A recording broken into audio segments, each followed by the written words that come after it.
ಪ್ರಿಯ ವೀಕ್ಷಕರೇ ನಮಸ್ಕಾರ. ಕೆಪಿ ಅಪ್ಡೇಟ್ಗೆ ಸ್ವಾಗತ. ನಾನು ನಿಮ್ಮ ಪೂಜಾ ಎಸ್ಪಿ. ಬೀದರ್ ಜಿಲ್ಲೆಯ ಹುಮ್ನಾಬಾದ್ ಪಟ್ಟಣದ ಹೊರವಲಯದ ಆರ್ಟಿಒ ಕಚೇರಿ ಮೇಲೆ ಲೋಕಾಯುಕ್ತ ಅಧಿಕಾರಿಗಳು ದಾಳಿಯನ್ನ ನಡೆಸಿದ್ದಾರೆ.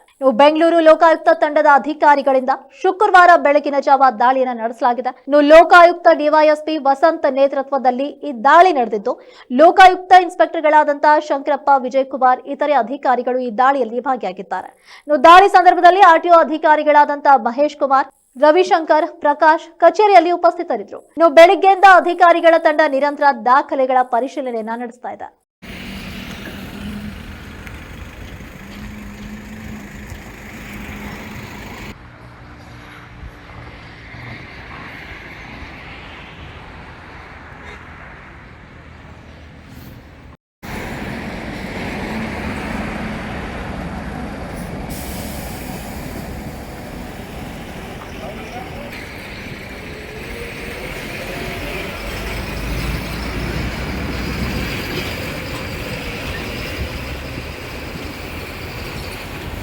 ಇಂಥ ಮತ್ತಷ್ಟು ಅಪ್ಡೇಟ್ಸ್ಗಳಿಗಾಗಿ ನೋಡ್ತಾರೆ ಕೆಪಿ ನ್ಯೂಸ್ 24/7. ಧನ್ಯವಾದಗಳು.